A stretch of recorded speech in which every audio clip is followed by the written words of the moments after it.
ಸರ್ವಭೂತಸ್ಥಮಾತ್ಮಾನಂ ಸರ್ವಭೂತಾನಿ ಚಾತ್ಮನಿ ಈಕ್ಷತೆ ಯೋಗಯುಕ್ತಾತ್ಮ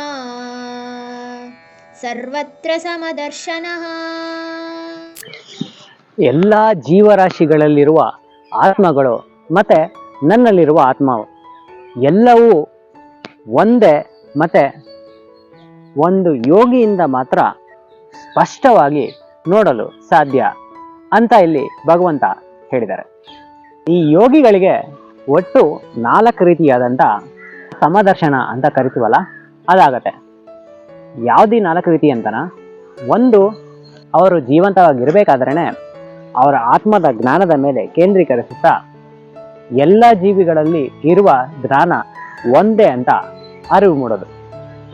ಎರಡನೇದು ಬಂದು ಯಾವಾಗ ಮೋಕ್ಷ ಹೊಂತಾರೋ ಆಗ ದೇವರ 8 ಬಗೆ ಅಂದರೆ ಅಪಹತ ಪಾಪ, ವಿಜರಃ, ವಿಶೋಕಃ, ವಿಮೃತ್ಯು, ಅಭಿಪಾಸ, ವಿಜಿಕಿತ್ ಸಹ, ಸತ್ಯಕಾಮ ಮತ್ತು ಸತ್ಯ ಸಂಕಲ್ಪ, ದೇವರ 8 ಗುಣಗಳಾದ ಇವಿಷ್ಟನ್ನು ಹೊಂದುತ್ತಾರೆ ಅನ್ನುವ ವಿಷಯನ ಅರಿತುಕೊಳ್ಳೋದು. ಮತ್ತು ಮೂರನೇದು ಬಂದು ಯಾವಾಗ ಮೋಕ್ಷ ಪಡಿತಾರೋ ಎಲ್ಲ ಆತ್ಮವು ಬ್ರಹ್ಮನಲ್ಲೇ ಒಂದಾಗಿರತ್ತೆ ಅನ್ನುವ ವಿಷಯನ ಅರಿತುಕೊಳ್ಳೋದು. ಇನ್ನು 4ನೇದು ಬಂದು ಬದುಕಿರ್ಬೇಕಾದ್ರೇ ಅವರ ದೇಹ ಮತ್ತು ಆತ್ಮ ಬೇರೆ ಅನ್ನುವ ವಿಷಯದ ಅರಿತುಕೊಳ್ಳೋದು 4ನೇ ವಿಧ.